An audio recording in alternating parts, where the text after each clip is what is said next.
Hello दोस्तों, आपका स्वागत है आपके अपने YouTube चैनल लॉ स्टडी पर। चैनल को सब्सक्राइब कीजिए और बेल आइकॉन को प्रेस करें ताकि इस चैनल की नई अपडेट आप तक सबसे पहले पहुंच सके। और इस वीडियो को भी लाइक, कमेंट और शेयर करें। तो बिना देरी किए वीडियो को शुरू करते हैं। आज की इस वीडियो में हम बात करने जा रहे हैं अधिवक्ता किसे कहते हैं। अधिवक्ता कौन है? राज्य विधिज्ञ परिषद की सूची में एक अधिवक्ता के रूप में नामांकन कराने की अर्हताएं बताइए। Who is an advocate? State the qualifications for enrolment as an advocate on the rolls of the state bar council. अधिवक्ता न्याय प्रशासन की धुरी है। न्याय प्रशासन में अधिवक्ताओं की अहम भूमिका रहती है। वे अधिवक्ता ही हैं जो अपने पक्षकारों का पक्ष न्यायालय के समक्ष प्रस्तुत करते हैं और उनकी ओर से पैरवी करते हैं। इससे अधिवक्ता का महत्व स्पष्ट हो जाता है।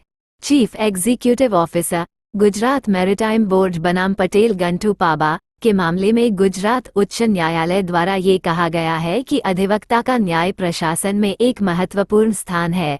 वह जनसाधारण को न्याय प्रदान करने में न्यायालय की सहायता करने वाला सर्वाधिक सक्षम व्यक्ति है। वकालत उसका एकाधिकार है।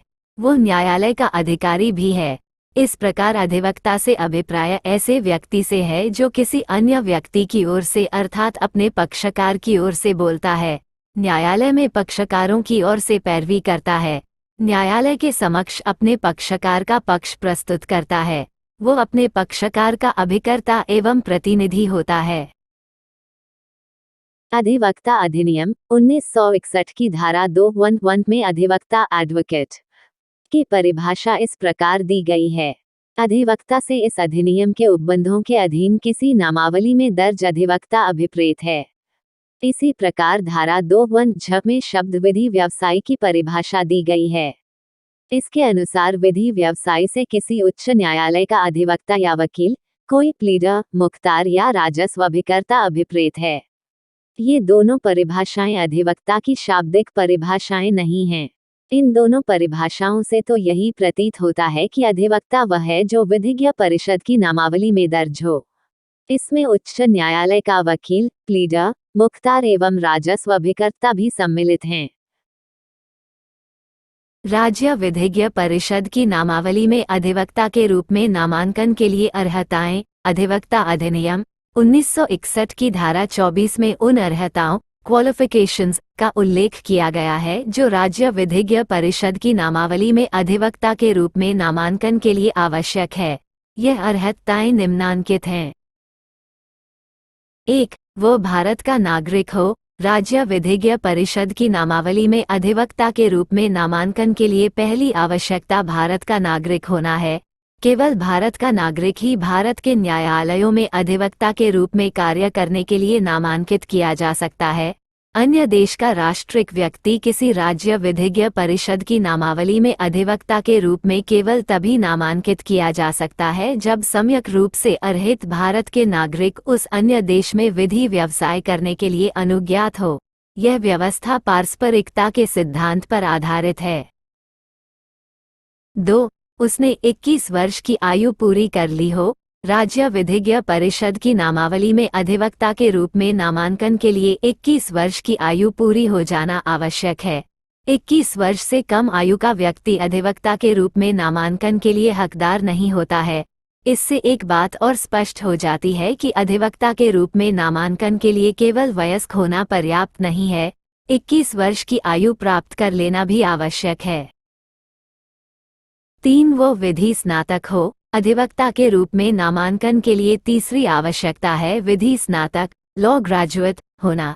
इस संबंध में धारा 24(1) ग में निम्नांकित व्यवस्था की गई है।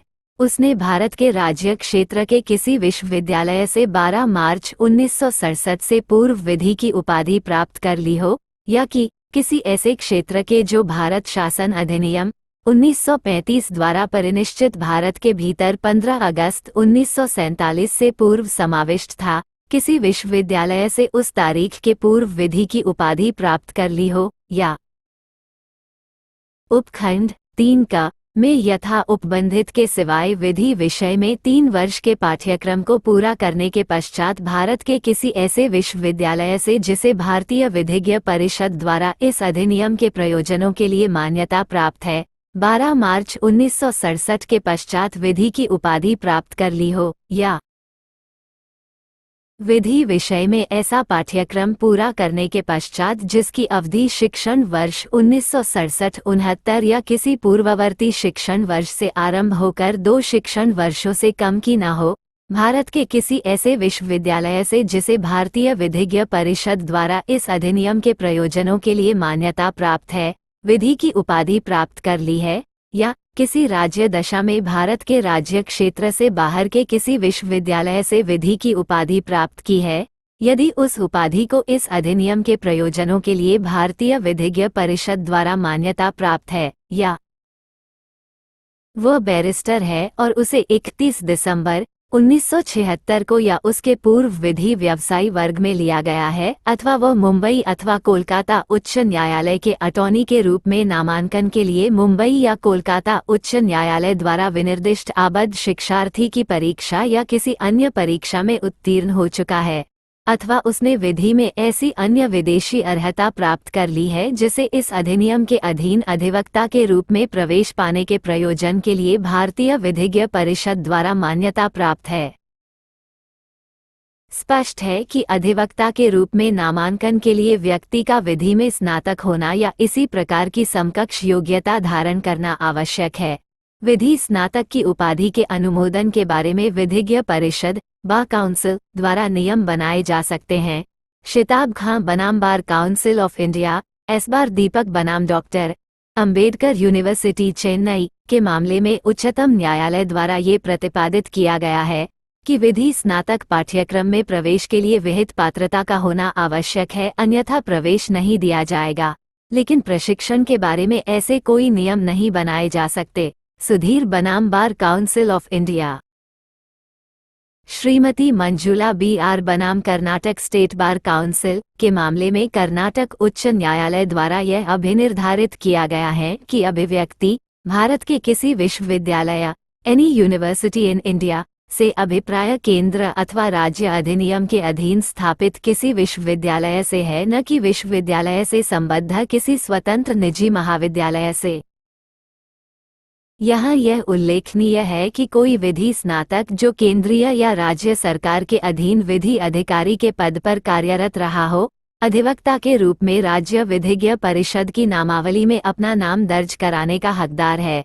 परमानंद शर्मा बनाम bar council of Rajasthan, Eknath Shankar Rao Pagar बनाम bar council of India, Mumbai के मामले में अधिवक्ता नामावली में अपना नाम दर्ज कराने की सुसंगत तारीख को आवेदक विधि महाविद्यालय में विधि प्राध्यापक था। वो प्रातः के समय लगभग 3 घंटे अध्यापन कार्य करता था।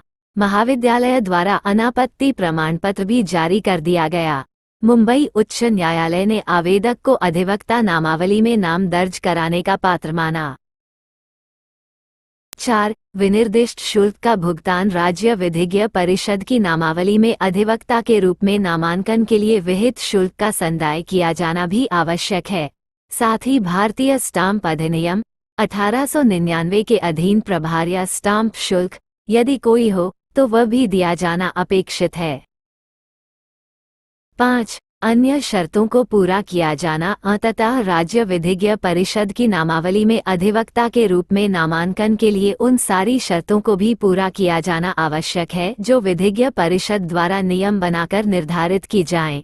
परिस्थितियां जिनमें नामांकन नहीं किया जा सकता। अधिवक्ता अधिनियम 1961 की धारा 24 क में उन परिस्थितियों का उल्लेख किया गया है जिनमें किसी व्यक्ति का राज्य विधिज्ञ परिषद की नामावली में नाम प्रविष्ट नहीं किया जा सकता है। ये परिस्थितियां निम्नलिखित हैं। यदि ऐसे व्यक्ति को नैतिक अधमता मॉरल टर्पिट्यूड से संबंधित अपराध के लिए सिद्ध दोष ठहराया गया है, उसे अस्पृश्यता अपराध अधिनियम 1955 के अधीन किसी अपराध के लिए सिद्ध दोष ठहराया गया है, अथवा यदि ऐसे व्यक्ति को नैतिक अधमता को सम्मिलित करने वाले किसी आरोप पर राज्य के अधीन रोजगार कार्यालय से पदच्युत किया गया है या हटाया गया है। ये निर्योग्यता डिस्क्वालिफिकेशन ऐसे पदच्युत किए जाने या हटाए जाने की तिथि से 2 वर्ष तक प्रभावी रहेगी। इसी प्रकार यदि सिद्धदोष व्यक्ति को अपराधी परिवीक्षा अधिनियम 1958 के अधीन परिवीक्षा प्रोबेशन का लाभ दिया जाता है तो ऐसी दोषसिद्धि नामांकन के लिए निर्धता नहीं मानी जाएगी। थॉमस पीसी बनाम बार काउंसिल ऑफ केरल के मामले में किसी व्यक्ति के पुरोहित प्रीस्ट अथवा तपस्वी नन होने को अधिवक्ता के रूप में नामांकित किए जाने हेतु अयोग्यता नहीं माना गया है। मात्र तपस्वी या पुरोहित होना अधिवक्ता के लिए अनर्हता डिस्क्वालिफिकेशन नहीं है।